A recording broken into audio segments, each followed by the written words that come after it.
नमस्कार साथियों, मेरा नाम है आर के सिंह और आप देख रहे हैं संस्कृति आईएएस यूट्यूब चैनल। आज हम जिस मुद्दे की चर्चा करने वाले हैं वो मुद्दा है रेयर डिजीज़, यानी जो दुर्लभ बीमारियां हैं, दुर्लभ रोग हैं, उनके बारे में हम आज चर्चा करने वाले हैं कि आखिर आज ये रेयर डिजीज़ चर्चा में क्यों है। इसी के साथ हम देखेंगे कि आखिर ये दुर्लभ बीमारियां होती क्या हैं, इनकी क्या विशेषताएं होती हैं, इनको कैसे परिभाषित किया गया है और WHO ने कैसे रेयर डिजीज़ को परिभाषित किया है। फिर हम देखेंगे जो प्रमुख बीमारियां हैं, जो रेयर डिजीज़ें हैं, उनकी चर्चा करेंगे और ये भी देखेंगे कि भारत कितना इस प्रकार के बीमारियों से प्रभावित है, अफेक्टेड है। और फिर हम देख लेंगे कि क्या हमारे देश में जो रेयर डिजीज़ हैं, जो दुर्लभ बीमारियां हैं, उनके लिए कोई प्रोविज़न किया गया है, कोई प्लान किया गया है, कोई नीति बनाई गई है। और फिर हम देख लेंगे कि आखिर अगर इस तरह की कोई नीति बनाई गई है तो उसका उद्देश्य क्या है। और सबसे अंत में हम देख लेंगे कि आज जो 29 फरवरी 2024 है, जिसको क्या है कि दुर्लभ रोग दिवस के रूप में मनाया जा रहा है, उससे जुड़े हुए जो महत्वपूर्ण तथ्य होंगे उनकी भी चर्चा कर लेंगे। तो अब आगे बढ़ते हैं। सबसे पहले ये देखते हैं कि आखिर आज ये चर्चा में क्यों है। तो कुछ समय पहले क्या है कि आपने दंगल मूवी देखी होगी, उसमें जो बाल कलाकार सुहानी भटनागर थी, जो दंगल फिल्म में एक बाल कलाकार थी, उनकी कुछ समय पहले दुर्लभ बीमारी जो आपके सामने दी गई है, डर्माटोमायोसिट्स थी, उसके कारण इनकी मृत्यु हो गई थी। तो इस कारण से ये बीमारी चर्चा में पहले से थी। और अगर आज की बात करें तो 29 फरवरी 2024 है, तो आज का जो दिन है उसको दुर्लभ रोग दिवस के रूप में मनाया जा रहा है। तो इस कारण से भी अगर हम बात करें तो ये दुर्लभ जो रोग है ये चर्चा में बना हुआ है। और इसी के साथ आज के द हिंदू न्यूज़ समाचार पत्र में एक बड़ा सा एडिटोरियल प्रकाशित हुआ है जो शशि थरूर के द्वारा लिखा गया है, जिसकी हेडलाइंस है India's fight against rare diseases. और ये जो 3 आपके सामने इमेज दिए गए हैं, जिनके तथ्य हैं, जिनके कारण से ये चर्चा में बना हुआ है, और इसी कारण से हम इसके बारे में आज पढ़ेंगे, समझेंगे और डिस्कस करेंगे। तो देख लेते हैं सबसे पहले कि आखिर ये दुर्लभ रोग होते क्या हैं। तो जो दुर्लभ रोग हैं उनको इस प्रकार के रोगों के रूप में डिफाइंड किया गया है, परिभाषित किया जाता है, जो बहुत ही कम लोगों में ये पाए जाते हैं, या सामान्य तौर पे अगर हम कहें तो बहुत बड़ी संख्या में अगर हम एक सर्वे करें, जैसे अगर 10,000 लोगों में हम सर्वे करें तो उसमें से 2-4 लोग ही होंगे जो किसी खास बीमारी से प्रभावित होंगे। तो इस प्रकार की जो बीमारियां होती हैं, जो रेयरेस्ट होती हैं, उन्हीं को दुर्लभ बीमारी या दुर्लभ रोग या फिर रेयर डिजीज कहते हैं। और इसके लिए क्या है कि 3 आधार बनाए गए, यानी 3 बेसिक स्टैंडर्ड बनाए हैं, जिनके आधार पर ऐसे बीमारियों को पहचाना जाता है, चिन्हित किया जाता है। जिसमें जो सबसे पहला है कि रोगों से प्रभावित लोगों की कुल संख्या कितनी है, यानी टोटल इसका पॉपुलेशन कितना है, टोटल नंबर ऑफ पीपुल कितने हैं। जो दूसरा आधार है वो है इसकी व्यापकता, ये कितना प्रभावित कर रहा है, कितना फैल रहा है। तो यानी दूसरा जो पॉइंट होता है वो इसकी व्यापकता होती है। तीसरा जो बिंदु होता है वो उपचार विकल्पों की उपलब्धता या फिर अनुपलब्धता का उपयोग किया जाता है। यानी ये 3 आधार हैं जिनके आधार पर दुर्लभ बीमारियों की पहचान की जाती है। और यहीं पर अगर WHO की बात करें तो WHO दुर्लभ रोगों की जो आवृत्ति है, जो उनकी फ्रीक्वेंसी है, उसके आधार पर डिफाइन करता है या फिर परिभाषित करता है। और अगर इसकी हम बात करें तो WHO के अनुसार ऐसा रोग जिससे पीड़ित रोगियों की संख्या प्रति 10,000 में से क्या है कि 6.5 से लेकर 10 लोगों के बीच में ये पाई जाती है, तो इस प्रकार की बीमारी को WHO बोलता है कि वो रेयर डिजीज है। यानी यदि हम 10,000 लोगों में सर्वे करें तो उसमें से केवल 6.5 से 10 लोग ही किसी खास बीमारी से संक्रमित या प्रभावित पाए जाते हैं। तो उस प्रकार की जो बीमारी होगी, जो डिजीज होगी, उसी को हम दुर्लभ रोग कहते हैं।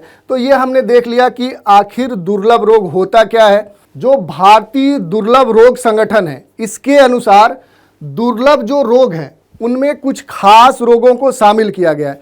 जिन रोगों को शामिल किया गया है यानी जिन डिजीज़ को इस श्रेणी में शामिल किया गया है वो कुछ प्रमुख हैं। जैसे अगर हम बात करें वंशानुगत जो कैंसर होता है उसको इस श्रेणी में शामिल किया गया है। जो स्व प्रतिरक्षी विकार होते हैं उनको भी इस श्रेणी में शामिल किया गया है। जो जन्मजात विकृतियां होती हैं वो भी क्या है कि दुर्लभ रोगों की श्रेणी में शामिल है। और इसी के साथ जो हिर्शस्प्रुंग रोग होता है इसको भी क्या है कि इसी श्रेणी में शामिल किया जाता है, जिसके अंतर्गत क्या होता है कि हमारी जो आंत होती है वो अफेक्ट होती है, वो प्रभावित होती है। और इसका प्रभाव ये होता है कि हमें मल त्याग करने में या टॉयलेट करने में समस्या आती है। और इसी के साथ जो गोसर रोग होता है, गोसर डिजीज होता है, वो भी इसमें शामिल है, जो मूल रूप से क्या है एक जेनेटिक बीमारी है, एक आनुवांशिक बीमारी है। और इसमें क्या होता है कि जो प्लीहा होता है और जो लीवर होता है वो अपने मूल साइज से यानी अपने मूल आकार से बड़ा हो जाता है। और इसके अलावा क्या है कि हड्डियां भी धीरे धीरे कमजोर होने लगती हैं, यानी इसका प्रभाव बोन्स पर भी पड़ता है। और इन बीमारियों के साथ कुछ अन्य बीमारियां भी हैं, जैसे जो सिस्टिक फाइब्रोसिस होता है ये भी इसमें शामिल है।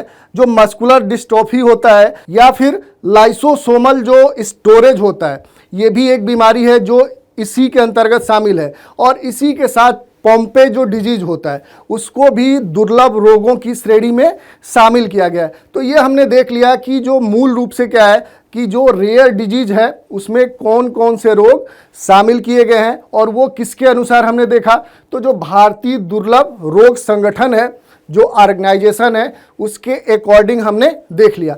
अगला जो पहलू है वो है कि भारत में दुर्लभ रोग के संदर्भ में क्या स्थिति है। तो अगर भारत के संदर्भ में हम बात करें तो जो वैश्विक दुर्लभ बीमारियां हैं उनकी कुल घटनाओं में से भारत में 1/3 क्या है घटनाएं घटित हुई हैं। यानी जो दुर्लभ रोग से प्रभावित लोग हैं उनमें से 1/3 लोग भारत में प्रभावित हैं।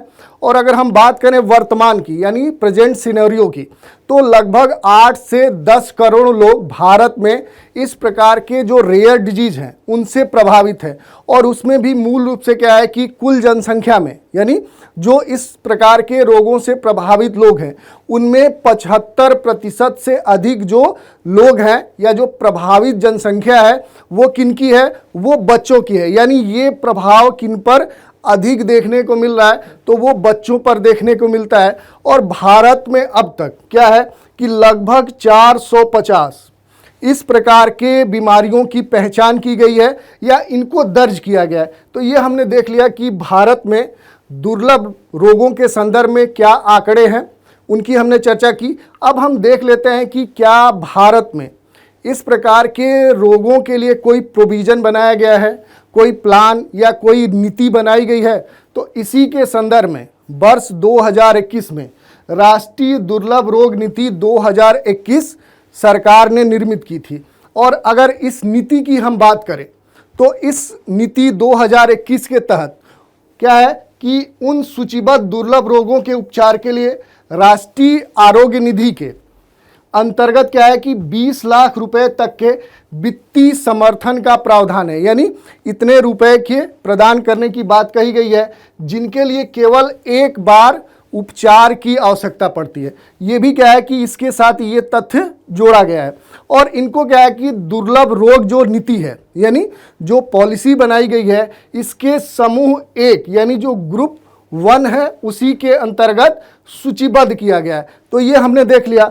और इस नीति में क्या है कि स्वास्थ्य एवं कल्याण केंद्रों और जिला प्रारंभिक हस्तक्षेप जो केंद्र हैं और इनके जैसी जो प्राथमिक एवं द्वितीयक देखभाल जो संरचना है या स्वास्थ्य की देखभाल से संबंधित जो सुविधाएं हैं, जो अवसंरचना है, उन पर ध्यान केंद्रित किया जा रहा है। इस नीति में दुर्लभ जो रोग हैं उनको 3 ग्रुप्स में बांटा गया है, यानी 3 श्रेणियों में रखा गया है। जो पहला है वो है एक बार उपचार वाले रोग।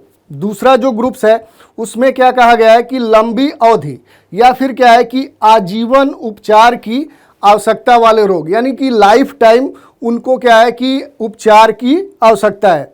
और जो तीसरा श्रेणी बनाया गया है इसमें यह कहा गया है कि ऐसे रोग जिनके लिए निश्चित उपचार उपलब्ध हैं परंतु लाभ के लिए इष्टतम रोगी, यानी जो उसके लिए सबसे विशेष रोगी है उसका चयन करना कठिन है।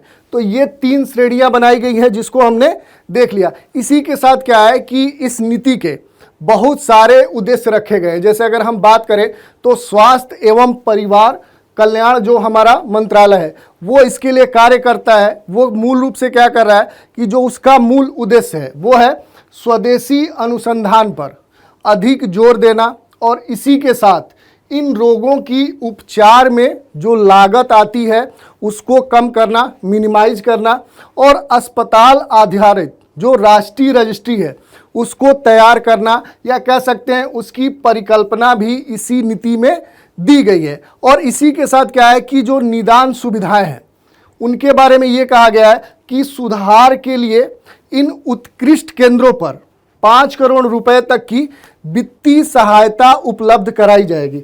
और इसी के साथ क्या है कि इस नीति में एक महत्वपूर्ण बात कही गई है कि क्राउड फंडिंग तंत्र को भी निर्मित करना है। तो ये क्या है कि ये जो नीति बनाई गई थी 2021 में उसके कुछ प्रमुख उद्देश्य थे। इसके साथ अगर इस पॉलिसी की बात करें तो इसको अगर हम एक जगह इसके सारे फीचर्स को देखने का प्रयास करें कि आखिर इसके एम क्या है, इसके मेजर प्रोविज़न क्या है, इसी के साथ जो सेंटर ऑफ एक्सीलेंस की बात कही गई है उसके कुछ प्रावधान दिए गए हैं।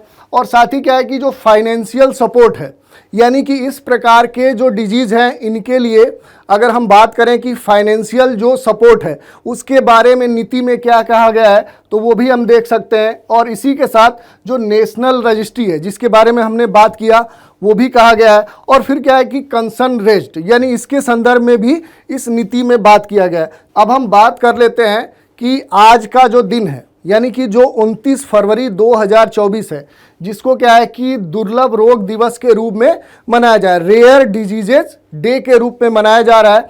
तो इस कारण से आज का दिन या कह सकते हैं कि जो दुर्लभ रोग हैं वो चर्चा में बने हुए हैं। और आज के ही दिन या कह सकते हैं कि जो वर्ष होता है, जो साल होता है, उसमें जो फरवरी माह होता है उसके अंतिम दिन चाहे वो 28 तारीख हो या फिर 29 तारीख हो उस दिन को क्या है कि ये दिवस मनाना तय किया गया है। और इसी के अंतर्गत आज का जो दिन 29 फरवरी है इसको दुर्लभ रोग दिवस के रूप में मनाया जा रहा है। और चूंकि दुर्लभ इसके साथ जुड़ा है, रेयर वर्ड जो जुड़ा है, और जो 29 फरवरी होती है ये 4 वर्षों में एक बार आती है। तो इसी को ध्यान में रखते हुए इसी दिन को, इस दिवस को मनाए जाने की बात रखी गई है। और इसके मनाने के पीछे आखिर उद्देश्य क्या है तो मूल रूप से क्या है कि इस प्रकार की जो दुर्लभ बीमारियां हैं उनके प्रति लोगों में जागरूकता फैलाना या अवेयरनेस फैलाना मूल बात है। और अगर हम बात करें कि इस वर्ष यानी 2024 की थीम क्या है तो दुनिया भर में दुर्लभ स्थिति से जूझ रहे जो 300 करोड़ लोग हैं उनके लिए समानता हासिल करना इस वर्ष का थीम है, जिसको हम बोलते हैं achieving true equity for 300 million people across the world who live with a rare condition. तो ये हमने देख लिया कि आखिर जो दुर्लभ रोग दिवस जो आज मनाया जा रहा है वो है क्या, उसके बारे में जो महत्वपूर्ण तथ्य हो सकते हैं उनकी हमने चर्चा कर ली। तो आज इस सेशन में इतना ही। नए एपिसोड में एक नए विषय के साथ फिर हम हाजिर होंगे, तो आप हमारे साथ बने रहें। इसके लिए धन्यवाद।